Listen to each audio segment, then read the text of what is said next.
Welcome back to the Yes We Can podcast. I have a very special guest today, Dr. Ryan Fields. He is based here out of St. Louis. He's currently in San Diego right now for a cancer research conference. Dr. Fields, thank you so much for joining us today. I'm really looking forward to chatting with you.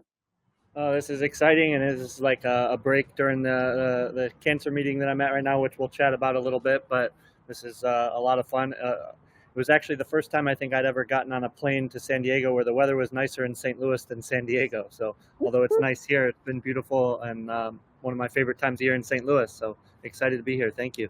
Yes, of course, of course. So Dr. Fields, why don't we, can you just kind of share with the listeners and the watchers who you are, sort of your background and what led you to this point in your career?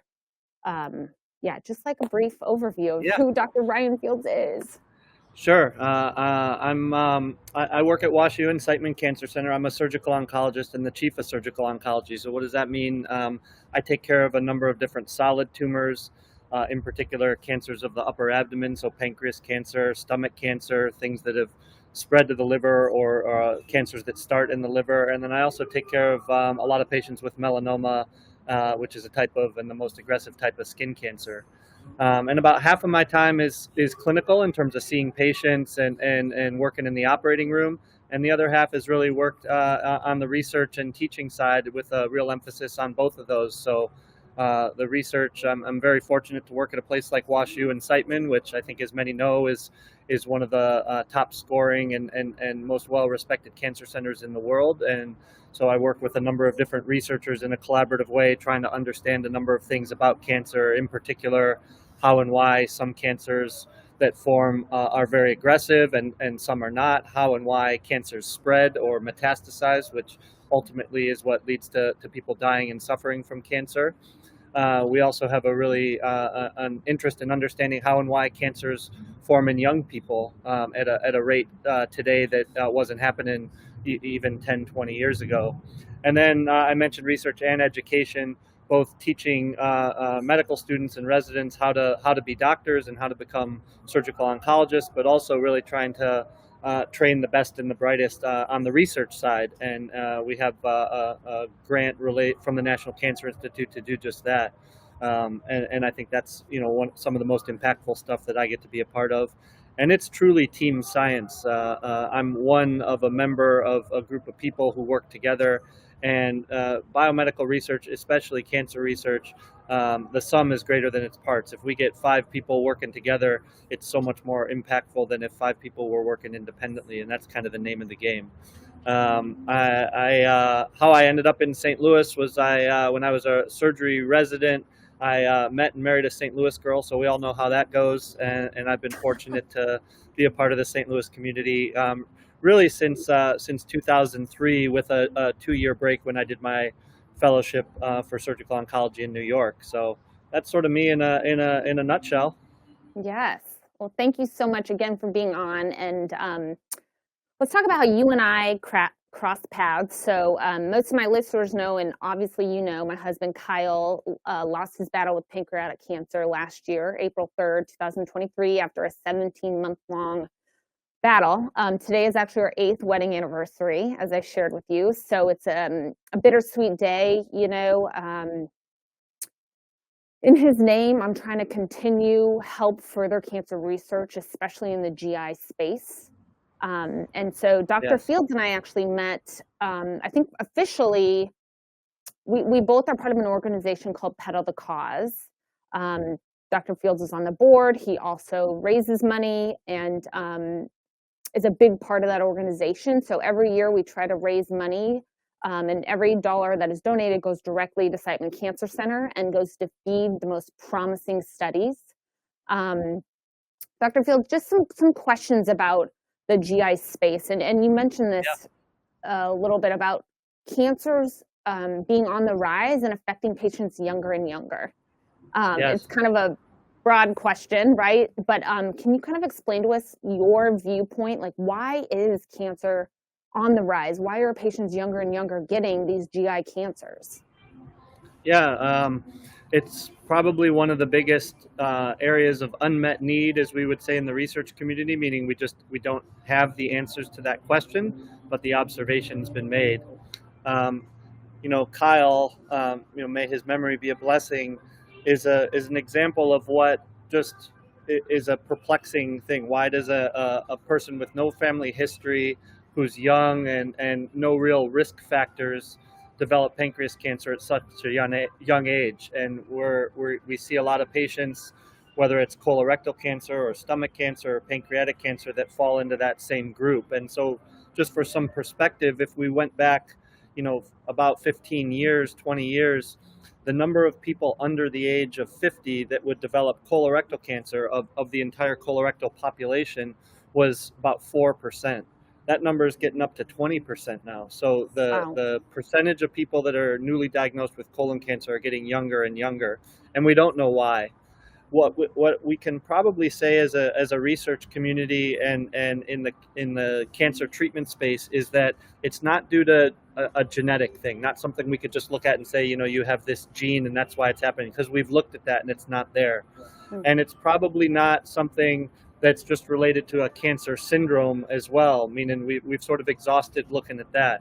So, a lot of people think, could it be related to something in the environment?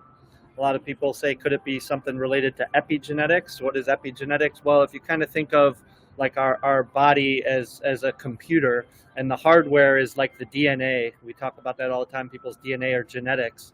Even if the hardware is the same, is the software different? And the software is kind of the epigenetics. People have used that analogy, and that's a relatively new cancer field that people are starting to look into, and so that's an area of research. But I think the environmental side of things is an area people are really interested in. If you pick up the New York Times or the Post-Dispatch or really anything else, you'll see articles about the idea of microplastics and nanoplastics in the environment that are everywhere, and there've been some research related to those being causing all sorts of human diseases, whether it's Alzheimer's disease or cancer. So that's a real area, a hot area of research. We actually had a really great undergraduate student interested in medicine working in our lab this year, starting to look at that and some young onset cancers. So a lot of enthusiasm for trying to better understand that, and it is truly one of the areas of unmet need for research funding. Yes. Can we talk about, I have so many questions. As you're talking, like my heart rate's going up because I'm so excited that you've devoted your life to this, and incredibly smart people like you trying to help make a difference. It's needed, and so I feel like it's our job to help support and fund that, because cancer research funding is in dire need of funding. And you and I have talked about this long and hard before. The NIH and the FDA, they do fund cancer research, but it's not at the level it needs to be funded for the needle to move, correct? Like as far as funding goes, which is why you and I are a part of Pedal the Cause, which is a St. Louis-based fundraiser. And can we talk about how those dollars, and then I want to talk about the microplastics, but can we talk about how important everybody giving a little bit, if we all can just give a little bit to a cancer that is important to us, that means a lot to us, how we can move mountains from a privately funded avenue, I guess. It's, again, for perspective, if we sort of said, I've got this great idea today, what is it going to take to turn that into a therapy that patients could benefit from? What's the time frame? What's the cost? It's a 10-year process, and it's $1 billion price tag if we're talking in sort of loose, big picture numbers. And the reason for that is, the NIH and the FDA, appropriately so, in some aspects, are cautious. When we become physicians, we take an oath to do no harm. And so there have been a lot of promising therapies that have also been highly toxic. So, we have to really consider that. And the second thing is, as you can imagine, and everybody could be aware of, cancer patients are a vulnerable population. They'll reach for things, and they can be taken advantage of. So I think there's a lot of safeguards in place. The U.S. has always been on the conservative spectrum, say, compared to Europe in terms of timeline and safety and things like that. So it does lead to a slow process. The NIH and the NCI are also, by far the major funders of biomedical research. That's for sure. But they're also very conservative in what they fund, and the budget is still pretty limited.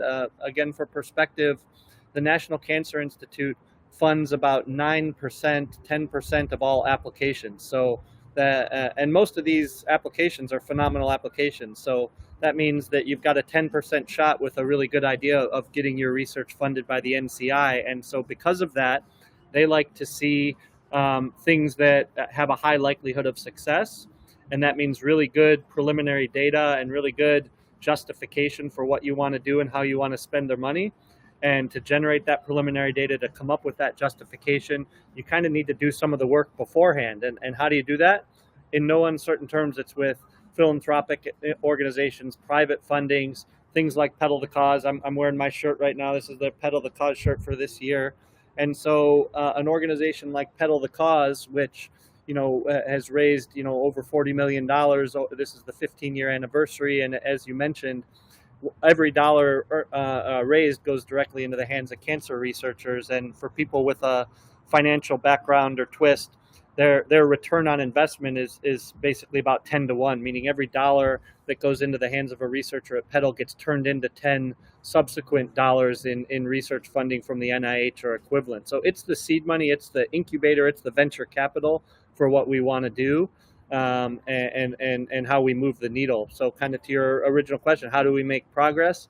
We take exceptional places like Siteman, where the physical facilities are top notch. I have all the toys that we need. Our new ambulatory cancer building is opening September 30th. It's basically, they're giving me a Ferrari to work in every day. All of our research tools, but you could have the best research tools and the best buildings in the world. If you don't have the greatest people, which we're fortunate to have, then you can't do the work. So we're at a place with great people, great infrastructure, great things like Pedal the Cause and other Siteman related and institutional related WashU supported funding mechanisms to get great ideas off the ground. That really then just turns it into this cycle that we can hopefully continue. To move mountains in cancer research. So that, I look at my children. Well, first I want to say Kyle's study. So Kyle got a treatment that had never been in humans before. Right. And the initial idea was funded by Pedal the Cause, however many years ago. So yeah, it's one of the... I mentioned bright people, and you may say his name, but Kira Lim, one of my colleagues and researchers in medical oncology, who's a physician scientist who I'm fortunate to call a partner and a friend. This was his idea. This was his back of the napkin idea that turned into and is a therapy that now we're excited to have developed and working on here at Siteman. Sorry to interrupt, but yeah, I mean, it's an example of just the incredible team.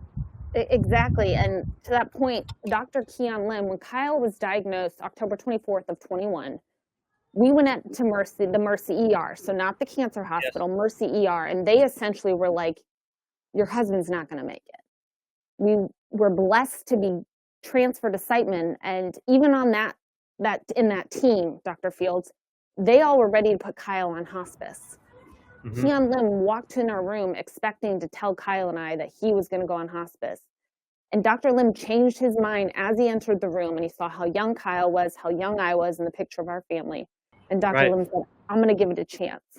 So Dr. Lim not only gave my husband a chance and started to get him chemo, but then that research he's been done was able to get into Kyle's body that was funded by Pedal the Cause, which is why, by the way, I decided to join Pedal the Cause, because I had my own fund for Dr. Lim. I created our own fund. I've been privately, getting people to donate, and discovering and learning about Pedal the Cause and what it's done and how it kept my husband alive for 17 months. Mm-hmm. I mean, a whole year after anybody would have dreamed to, Kyle was in really bad shape. So I am forever thankful and indebted to you and Dr. Lim and the team at Siteman and the WashU physicians.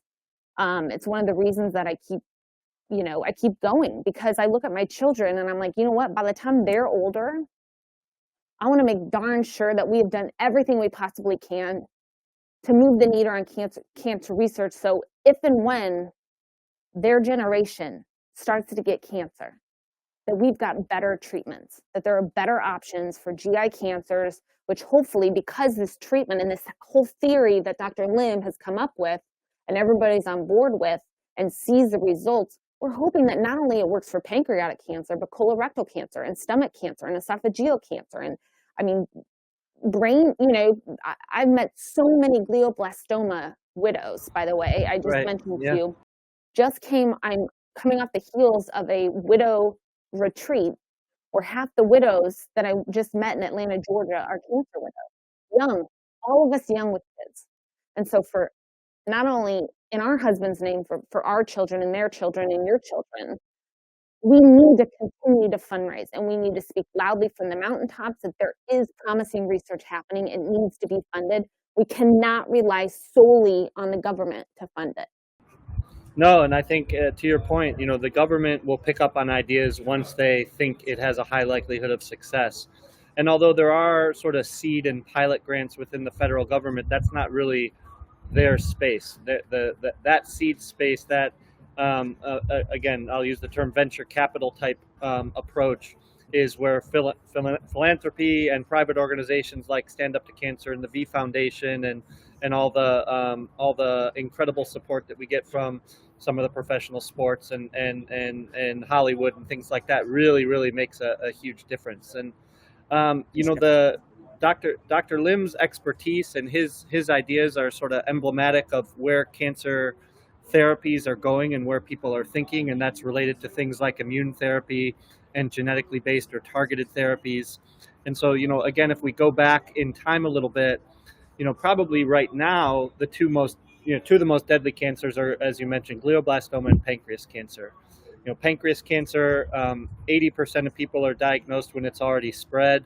The 20% of patients who are diagnosed when it's operable, the patients I see, even in the best case scenario where we remove the tumor completely and patients get appropriate chemotherapy afterwards to reduce the chance of it coming back, the vast majority of those patients will have a recurrence of their cancer within 5 years that's not curable. So that's kind of where we're at.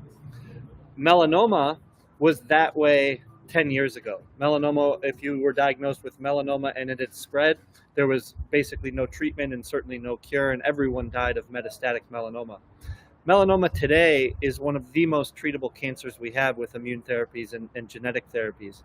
We don't usually use the word remission for solid tumors. That's more for leukemia and lymphoma, but the idea of sort of in remission or being cancer-free in melanoma is not something that was ever even discussed 10 years ago, and now it's a common thing. We put somebody on a therapy, we put somebody on through surgery and some immune therapy afterwards, and we call them cancer-free, and it's sometimes the rule and not the exception anymore, which is just mind-blowing. And that's been because melanoma and some other cancer types like kidney cancer and bladder cancer, immune therapy just works really well. In melanoma, we have 3 FDA-approved immune therapy drugs. Now in pancreas cancer, that hasn't worked on its own. And the things that people like Dr. Lim and David DiNardo, another researcher and colleague of mine at WashU, and others around the world are trying to understand is why, and then develop new therapies that overcome that why. There's a huge emphasis, and we're certainly seeing a signal in cancer vaccines. And that's not like, this isn't like a flu shot where you're getting a vaccine to prevent cancer from forming. It's once you have a cancer, can we give you a custom vaccine that would basically educate your immune system to fight your particular cancer? And people like Will Glanders and Bill Hawkins, who was here, have really developed that platform and are pushing that envelope at Siteman as well. So, we have trials in cancer vaccines that are now benefiting patients. And again, all of this got off the ground from things like Pedal the Cause and other philanthropic efforts. And it's a true partnership.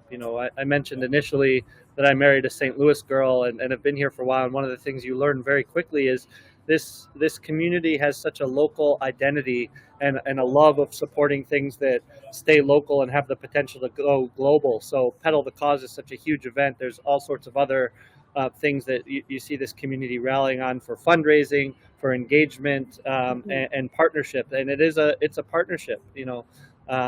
The people that I get to work with outside of the walls of the medical center, people like you and Terry Grieg and others, are they're friends, but literally they're partners in this work, in this battle in what we do. Yeah, and Terry Grieg is, I'm not sure how far she's out, but she had colorectal cancer, correct? Yeah, Yeah, Terry's not only a board member for Pedal the Cause and a top fundraiser and a team leader and a supporter with her Powered the Hope team of pediatric cancer support and education. But yeah, Terry is a long-term cancer survivor, an iron woman. I mean, she's one of the most incredible people I know. When I tell people her story, they think I'm making it up because you don't think it could all be in one person. totally. And she actually, so my girlfriend Joanna Hayden was treated at Siteman. She had stage 3 colorectal cancer at 31, and she beat it a year before Kyle was diagnosed. And she was one of the first calls I made, and she called Terry right away. Yes. And was like, Terry, what do we do? How do we get him into Siteman? Because again, we started at Mercy, which is not a terrible hospital, but it's not a research hospital. It's not a cancer research hospital. So something else to note, you currently have cancer or you develop cancer. I think it's vitally important to get to a cancer research hospital. Is that correct, Dr. Field? Yeah, I think especially, I think we're blessed to be in a community where there's excellent healthcare, a number of systems. I think, the advantage of having your treatment at a place like Siteman is that because Siteman is an NCI designated comprehensive cancer center. So that means everything from clinical care to research to education, all of the specialties involved are top notch and meet a certain metric. So I think if you have especially what you'd consider an aggressive cancer type that is going to be very nuanced in its treatment, then a place like Siteman is of strong benefit. There are obviously Mercy and other places have great cancer centers, and I think they provide excellent clinical care. But as soon as you step beyond that, I think is where you really see the benefit of being at an NCI designated comprehensive cancer center. Yeah, perfect. And a couple things I was thinking. First of all, we keep referencing Dr. Fields marrying a St. Louis woman. It's a thing here. For whatever reason, I meet all these people and the husbands are transplants. The women it's an anomaly. You don't hear that anywhere else, really. And truly, Yep. I mean, I'm here because my husband worked at Edward Jones, and I love St. Louis and totally believe God put us here for the reason, for Kyle to get treated and for all of this to go down. I mean, thank the Lord, Siteman's in our backyard. Yes. And some other things I'm hoping we can talk about, Dr. Fields, is, as people who don't have cancer right now, what can we do? I know you've been studying microplastics in our system. I've heard maybe that you found plastic in tumors. Like, what are some things that we can do in our homes? We can only control what we can control, but what is your suggestion? Well, I think it's too early, I think, to say, like, let's sound the alarm. Microplastics are causing all human disease right now, because you can imagine if you sort of go back, and I'm probably dating myself, you probably wouldn't remember, but there was a movie called The Graduate with Dustin Hoffman, and there's a line in that the future is plastics, right? And this was, when that movie came out, and you sort of think about how everything's plastic now, and there's a lot of plastics. For that to actually get in the environment, which it is, you walk out your front door and pick up a little bit of dirt, and there's microplastics everywhere. Whether it is actually causing human disease or it's just there because it's everywhere and it's benign is what people are trying to figure out. So we've seen it in human cancers now when we've sort of taken a first pass look in some of the cancer specimens that patients have been so generous to donate that we keep in our laboratory. So now it's a question of, well, is it causative? Is it just there because it's everywhere, or is it there and causing cancers to happen in younger people? There was an interesting article in the New England Journal of Medicine, which is kind of the top, say, clinical journal, the way research is disseminated. So to get it into the New England Journal of Medicine is a big deal. There was an article looking at microplastics in vascular disease in people that had stenosis of the carotid artery in the neck, which puts you at risk for stroke. And they found microplastics in these high-risk plaques that could cause stroke. So certainly we're starting to see a signal in different parts of human health and disease, and I think it's something that there's going to be a big emphasis to keep looking at. The question of sort of what to do, I get the question a lot, when patients are in clinic, especially when they're, let's say, recovering from surgery or completing their care and they're cancer free. They say, well, what do I do to prevent the cancer from coming back or getting another cancer? And my answer is usually, lead a balanced, healthy lifestyle. I can't tell you one thing or two things. There's no one. I can't tell you take this pill and it's going to reduce your chance. I can't tell you eat this, don't eat that.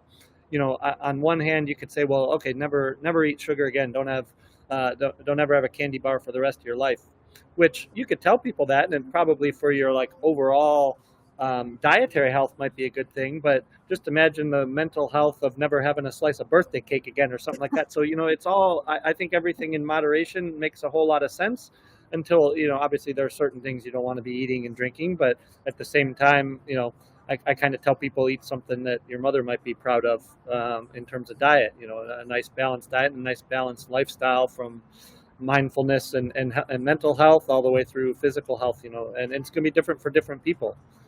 Right. Yeah.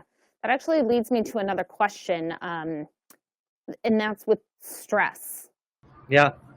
We know there's research being done right now at WashU, with Siteman physicians on the impact of stress in metastatic cancer. What's your thoughts? What do you tell patients? What do you want to tell all of us listening to you about the importance of reducing stress? So, I mean, we know from studies that we've done. Dominic Sanford, one of my colleagues in pancreatic cancer surgery, runs a program for prehabilitation for patients that are going to undergo big operations. And part of that prehabilitation is certainly getting people ready for surgery from a physical sense, meaning being as fit and active as possible and focusing on a good diet and before surgery, get people ready. But a lot of it is mindfulness because we've shown and we know that if we address that, people do better. It doesn't matter how you measure, do better, live longer, have less complications from surgery. Our mental health and mindfulness and stress reduction, which all go hand in hand, have a tie into cancer outcomes. The thing we don't understand well is the why. Meaning, how does the brain connect with the immune system? How does the brain connect with your digestive tract? But there's a connection there, and certainly it's not something that there's a textbook written on where we can really understand it well, but it's there. Patients who are in a better mental state of mind going into cancer surgery, going into cancer therapy, they do better. We know from the sports psychology field, right, that athletes who are better prepared for some big event, big game, they do better. And so there's that connection there. It's exceptionally important, and even outside the walls of the medical center. I think what the COVID pandemic has taught us, what the worlds of social media and the news cycle typically being very negative has taught us, is that mental health is a really important thing. Combating stress and burnout is a really important thing for society. And I think, the past couple of years have seen that be more of an emphasis in our day to day. And what I would, say is I think it's exceptionally important when we're talking about new cancer diagnoses, heading into a new area, a new challenge for a patient and their family members, and then how that helps on the back end. Right. Yeah. And I think about my husband was stressed his whole life. He worked a very demanding job. Yeah. So the question about mental health is, anybody who gets a cancer diagnosis or scare, and all of their family members, I mean, our anxiety goes up, our cortisol goes through the roof. I mean, it's the worst news, right? So what are your thoughts on patients, especially going on antidepressants, family members, like the resources? I know for me, I had to seek out all of our stuff. I had to call around, I had to find a trauma therapist. They actually, when Kyle went into the hospital, they pulled all his medication. One of those medications, directly affected his anxiety. So he was freaking out, probably because he was off his antidepressant, anti-anxiety, and the terminal cancer diagnosis. And my husband was a hypochondriac. And so, I think sometimes that gets missed because we're looking at just the cancer. Like, how do we keep this man alive? We're not even going to feed him for a few weeks. We just want to figure out how to keep him alive. But I feel like the mental health aspect is so important. So what are your thoughts on that? What are your thoughts on putting patients on depression medication from the get-go to keep their mind straight. Yeah, I mean, it's so, and I will sort of couch this by saying this is outside of my area of expertise in terms of prescribing antidepressants and working as a true, cancer psychologist or psychiatrist. But what I would say is, with that caveat, what I see is there's sort of the natural response to a new cancer diagnosis. Like nobody just says, "Oh, okay," then I would be equally worried, right? Because no, you need to take this more seriously. I'd be worried that I'm not communicating well with them. But if somebody gets a new cancer diagnosis, there should be a period of oh my gosh, of anxiety, of your heart rate goes up, of what am I going to do? And a lot of people, then it comes back down and they're able to process and deal with that, and then become a functional person. They're able to participate in their own care. That doesn't create a roadblock. Of course, it creates stress, and of course, you need ways to deal with the stress. But there's not necessarily a reason that a medication needs to be prescribed to help because their body overcomes that. But some people, it's too much, and not in a bad way. It just is. It overwhelms the system, and there are ways, a lot of times, things like antidepressants or anti-anxiety meds that really help bring that patient back to an area where they can actively communicate and participate in their care. And so there's sort of that making that decision at the appropriate point in time. And so we see it a lot. We're fortunate to have good support mechanisms through Siteman, but it's never enough. We know in the world today that the funding and the support for mental health, for things like palliative care, for things like psychiatry and psychology services, there's not enough of it. And so for a lot of patients, it's hard to access it. For a lot of patients, it's hard to then continue with it. It takes time, and oftentimes it takes financial resources as well. But it's a huge area of emphasis, and so again, I've seen a lot of people benefit directly from that, and like I said, people do better when they're in that mental state where they are in a position to do better. Yeah, absolutely. Yeah, it was a challenge for us. It really it was, but yeah, I mean, I bring that up because I too feel that mental health is so important in our everyday life, because you never know when the cancer diagnosis is going to strike home. You just never know. Another question I have is about so when Kyle was diagnosed, I started juicing. I was like researching all these, holistic, healthy ways to feed him. Yeah. He wanted nothing to do with it. But my question to you is your thoughts on like the holistic, all natural avenue, in addition to like my husband needed chemo. Yeah. He wasn't a candidate for surgery or radiation, but what's your thought about marrying the two? The holistic, what we're eating, drinking, in addition to the medication? Like, have you seen a difference there? What are your thoughts? Well, any kind of cancer therapy, whether it's surgery or radiation or chemotherapy or immune therapy or targeted therapies, they rely on a healthy body to be able to not only tolerate the therapy when it's going to be harsh, what surgery, chemotherapy, things like that, but also so that your body has the fuel and to basically process those chemotherapy drugs to make them effective. So there has to be some baseline level of nutrition and metabolism and health. One thing I would say is for anybody that's listening that's on cancer treatment or has a friend or family member on cancer treatment, it's really important that anything you put in your body, your oncologist knows about, because there are some really good things, really healthy things that can interact with chemotherapy drugs in a very serious or negative way. So that's one really important thing. I think as we were talking back to just health and lifestyle, I think it's really, I'm sort of a fan of telling people, shop on the outside of the grocery store, not in the middle. So the things that tend to be less processed and tend to be more nutritious. And the reason for that is even outside of cancer, if you pull up CNN or Fox News or whatever your website of getting your news is, you'll see a story every day on highly processed foods causing problems with health.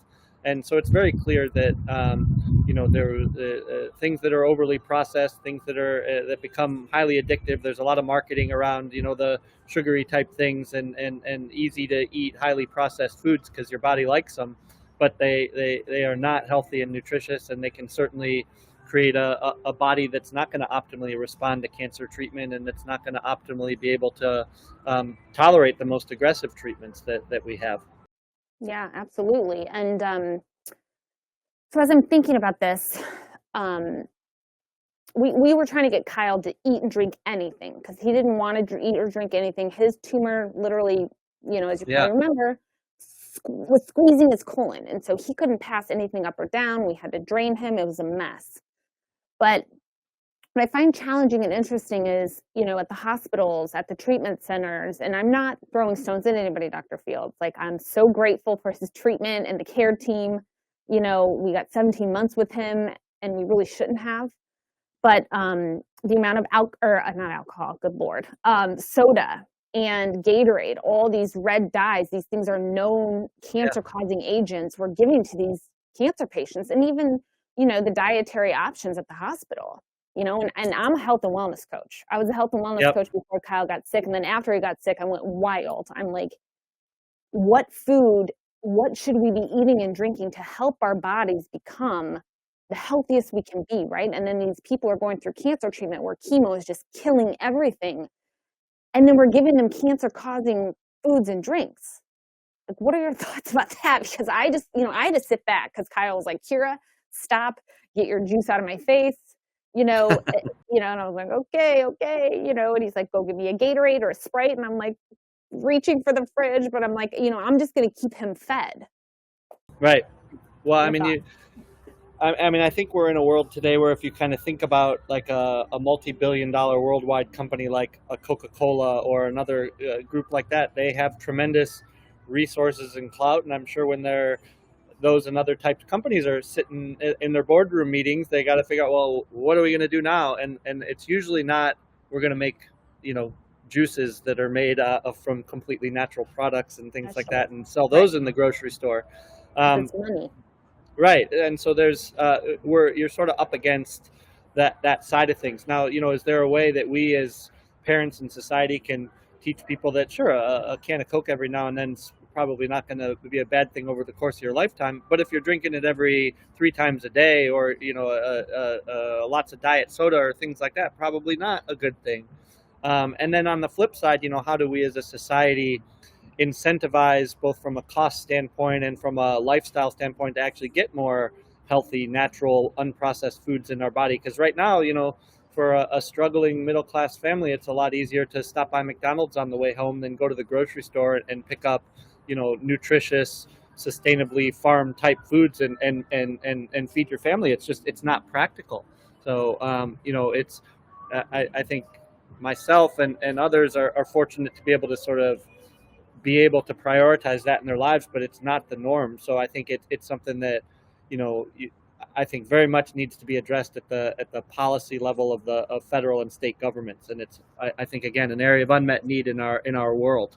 Right. And something that I think is so important. And also, this is kind of a side note, but I'm pretty sure the tobacco companies have partnered with pharmaceutical companies. I mean, there's a lot of stuff that's, to me, seems, it's just not right?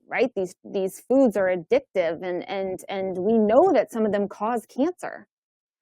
Yeah, you can find, research studies that were published in reputable scientific journals, funded by, tobacco companies or funded by different food areas, sort of saying the opposite of what we know to be true. Saying there's no link between smoking and cancer or disease, or there's no link between high sugar diets and things like diabetes and things like that.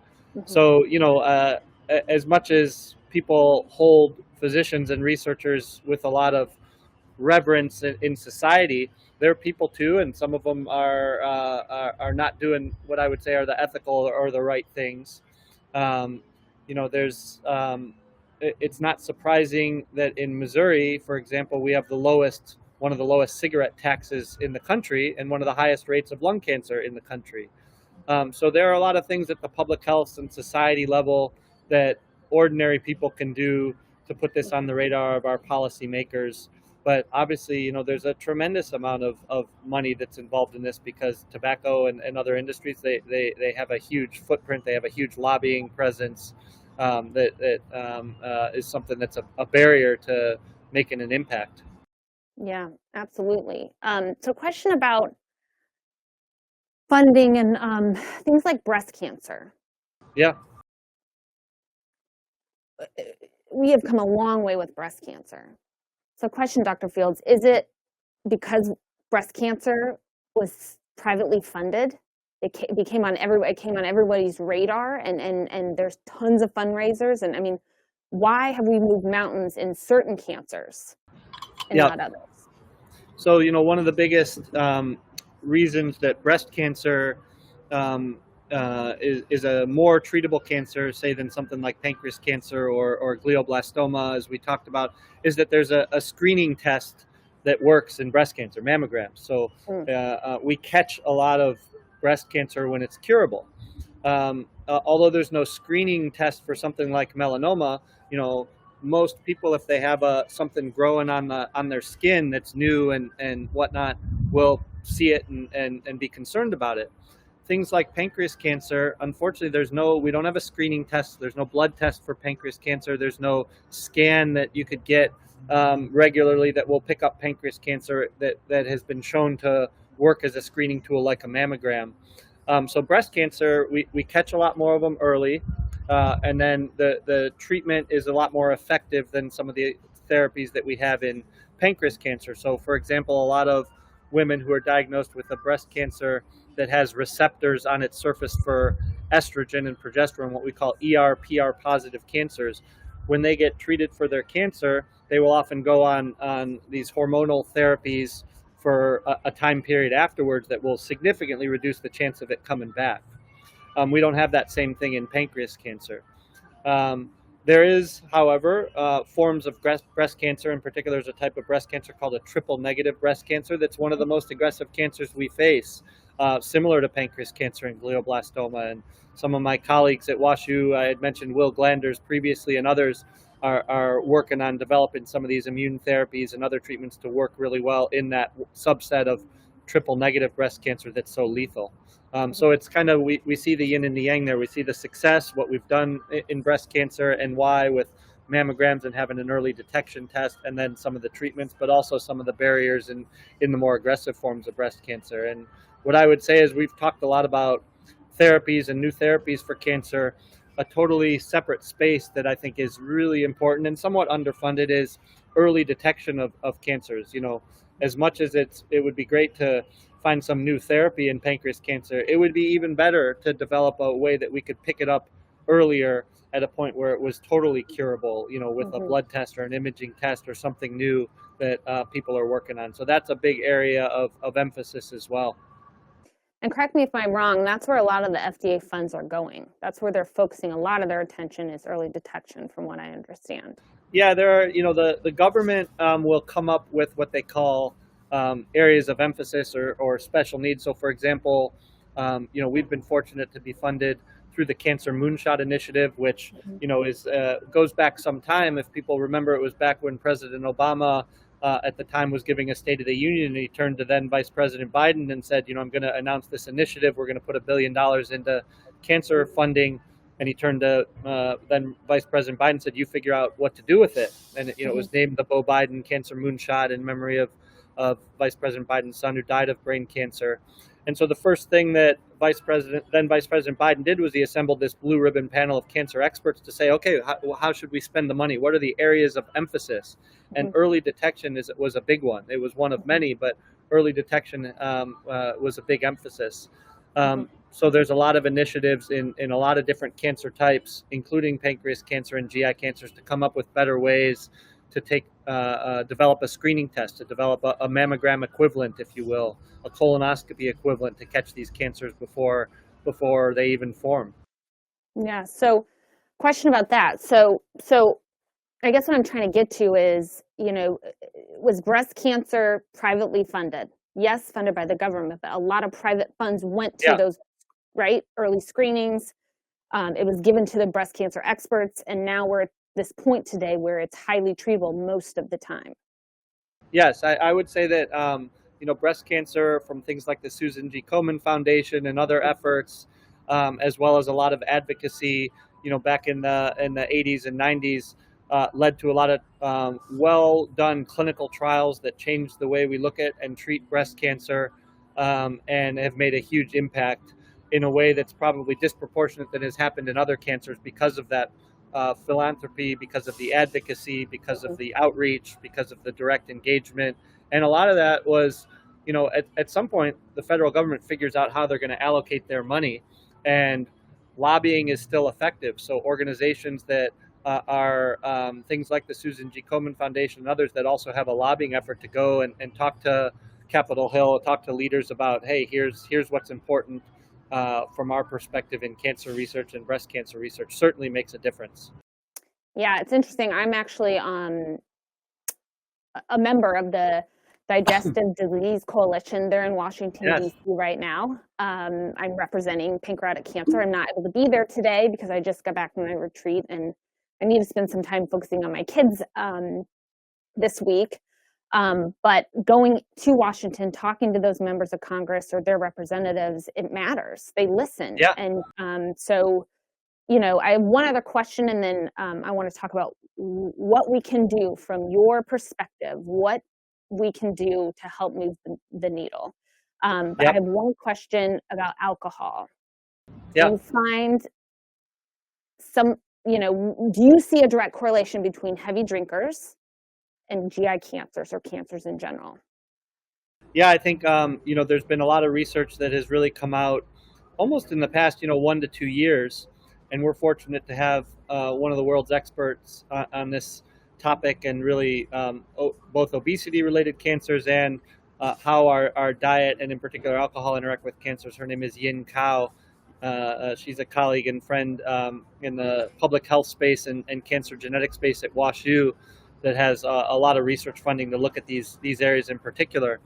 One of the things I think that we have come to appreciate is that alcohol is certainly a carcinogen, and those effects can be magnified when large amounts of alcohol are taken at once. So we would typically, as medical students, we were taught to ask people about alcohol history by saying how many drinks do you have in a week, which is probably important. But if you let's say you had 5 drinks in a week, where you had one a night over 5 nights versus on Friday night you always had 5 drinks right in a row, that's probably worse. I think what we're understanding is that immediate exposure to a large amount of alcohol is what can potentially be something that's causing cancer. Now, we're not at the point where we can say, slam dunk, it's definitely there, but it's certainly something that when patients ask me about it, I said, listen, I can't tell you to abstain from all alcohol because sometimes another study comes out that says maybe there's some small health benefit or at least not a huge increase in risk. But overall, it's clear that the way that people drink and the amount that people drink can certainly be a risk factor for not only GI cancers but other cancer types as well through ways that we're just beginning to understand. And alcohol becomes a big public health problem in general for other reasons, whether it's people driving under the influence and other things that are outside of the cancer space. And again, you're also facing a huge lobbying effort by people that make beer and wine and liquor that are going to combat some of these things and whatnot. So I think just like the dietary stuff, it's sort of up to us as advocates to come up with a sensible way to approach that that's not polarizing everybody at the extreme. If I told every cancer patient of mine, you can never have a drink again the rest of your life, they're not going to listen to me anyway. But if I talk to them about a sensible way to approach it, people are much more receptive to hearing and understanding that. Yes, absolutely. And I appreciate that about you, Dr. Fields, because, you know, as a cancer widow and a health and wellness coach, I'm like, don't touch it. Don't touch it Right. at all. I mean, I'm a little extreme. It's affected my life in an extreme way, cancer has. But from your perspective, I think that the balance, and it's the 80-20 rule, right? Yeah. Like a little bit's okay, a lot is not. I say that to my kids all the time about sugar because they're absolutely Right. addicted. A little is okay, but a lot is not. And sometimes we can't, our self-control, we literally cannot stop. And that's when it's a problem. And my mind always goes to, like, if I see someone smoking or drinking a ton, I'm like, well, they're probably going to get cancer, and they're doing it Well, to listen, themselves.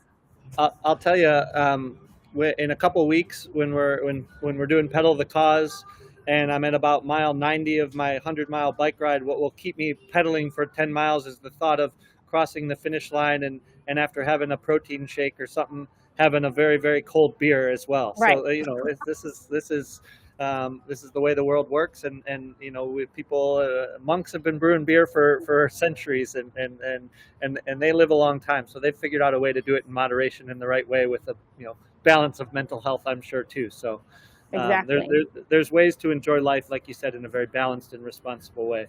Yes, absolutely. So a couple questions before I let you go. One, if you could give us some advice, what can we do to help? Right? Like, Right. what do you suggest? If we all donate a little bit, we all treat our bodies a little better. What's kind of your one piece of advice to people watching and listening today? What would you say? Yeah, I mean, I think this goes along with the kind of the idea of mental health that we talked about. Like, you want people to be involved in something that they feel passionate about. The last thing that you want to do is say, force a square peg into a round hole. As I'd say, hey, everybody wants to be involved, needs to go buy a bike and ride 100 miles for Pedal the Cause. Mm-hmm. No, that's not going to work for everybody. But I look at the way Pedal the Cause approaches things, and you can ride, you can donate, you can volunteer, you can spin, you can do this, that. So I would say just in people's everyday lives, if they feel passionate about something, whether it's heart disease or multiple sclerosis or mental health, there's going to be ways, especially in our wonderful St. Louis area, to lend some of your time, effort, and or resources, money, whatever it might be. And then you gain some personal satisfaction and health and well-being from doing that, because I think, like you had alluded to, all of our jobs are stressful, right? Everybody has some level of stress in what they do in their day-to-day. So to have some physical outlets, to have some mental outlets, things that then give back to the community, I think is what will not only make us a more friendly, productive, interactive society, but it's really, really gives everybody a sense of their place in our community and is important. So again, I'd love it if everybody was involved in Pedal the Cause, but in the practical nature, I'd just rather everybody be involved in something that they feel good about. Absolutely, yes. And I always say, I believe we're all called to do. We all have a purpose, right? And if we all work together and give a little bit, we can move mountains. Yes. So I totally echo what you say and agree, and thank you for saying that. Now, a couple of personal questions. If there was one mantra, something someone said to you in your past that has stuck with you and maybe changed the way you view life or that you take on life, what would it be, and from who? Oh gosh, I'm going to date myself again, and I'm saying this literally as it just popped into my head. So if people remember the movie Ferris Bueller's Day Off some time ago, there was a line, and I'm paraphrasing. It was, life moves pretty fast. If you don't slow down to take stock of it, you're going to miss it and not enjoy it. So I think about that a lot, because we talk about the news cycle, we talk about how things work, we talk about just how fast everything is in the world today. If you don't slow down to enjoy it, you will miss it. And so my wife and I talk a lot about trying to enjoy Monday through Thursday. Everybody's always looking forward to the weekend. We're looking forward to our next vacation, but life happens Monday through Thursday. So just coming up with little ways to, again, take stock, enjoy things, celebrate little things in life, celebrate the big things for sure, and not just look to the next thing, I think is just a really important way to look at life in general. And we try to. I'm not saying we always are successful, but I try to think about that. Yes, absolutely. It's funny, Kyle used to say, and I thought he was like wildly ridiculous. He'd get up on Monday and say, I love Mondays. And I'm like, dude, nobody loves Mondays. He's like, no, I love Mondays. Here we go. And Yep. so I try to take that on, and with my children, talk about how each day is a gift. Now, hopefully they're going to understand that very early because of the tragedy that we've endured. But truly, every day is a gift. We never know what's going to happen. And so I love that you just said that. And real quick, what is your team called for Pedal the Cause? So our team is called Our Mark on Melanoma. There's a wonderful family, the Shellhart family, whose mom passed away of melanoma. There are 8 children, and they started Our Mom or Our Mark on Melanoma probably almost 20 years ago now in her honor and memory, and have raised both research funds, but also do a lot of awareness and talk to girls at high schools about tannin booths and skin protection, things like that. And then we've partnered up with the Pancreas Cancer Road Warrior team to sort of have an umbrella team. And that's because one of my former colleague, Bill Hawkins, who moved from WashU to be a leader at South Carolina Cancer Center and Medical System, he was the leader of that team. So we're kind of somewhat merging them together, but maintaining their separate identities. So we'll be together at PEDAL and excited to work together. But yeah, that's the name of our team. Awesome. So you can absolutely donate to Dr. Ryan Fields and his team. I'd be remiss if I didn't mention Team Kyle. Of course. Donating to Team Kyle, those funds, we raised $300,000 last year. Our goal is $700,000 this year. As a team, we raised over $5 million with Pedal the Cause last year. Our goal is over $6 million. So if you feel called, donate even a small amount, we would be greatly thankful and grateful. As Dr. Fields said, for every dollar you donate, essentially $10 is then helped, I say matched. David's like, don't call it match, but essentially your dollar turns into $10 to $12. Your return on investment. Yeah. Return on investment. There you go. So, Dr. Fields, thank you so much for joining us today. It was a pleasure talking with you. I love seeing you. I love what you're doing. I want to continue to help support you and Dr. Lim and all those researchers at WashU and Siteman. And I just cannot thank you enough for donating really designating your life to this. And we will see you in just a couple weeks. Yes. Well, I would echo the thanks and say, you are doing so much in so many spaces, whether it's what you do professionally, whether it's what you do for Pedal the Cause, whether it's what you do for cancer in general and advocacy and hosting a podcast or things like this is just incredibly beneficial for our society. So I mean, I think you're a model and a resource and a friend and someone that we can continue to work together forever. And it's very inspirational. So thank you. Yes, of course. We're in this together. Mm-hmm. All right. Well, enjoy your time in San Diego. Thank you. I can't wait to see you in a couple weeks, and hopefully we'll see a lot of you in a couple weeks. Come join us if you can. Pedal the Cause is the 21st, the weekend of the 21st and 22nd. There's still time to sign up. There's still time to donate. Absolutely. Come be a part of something really cool. Thank you. All right. Thank you so much, Dr. Fields. Thank you for watching the Yes We Can podcast. I look forward to see you guys next week. Enjoy your day, and we'll talk to you soon.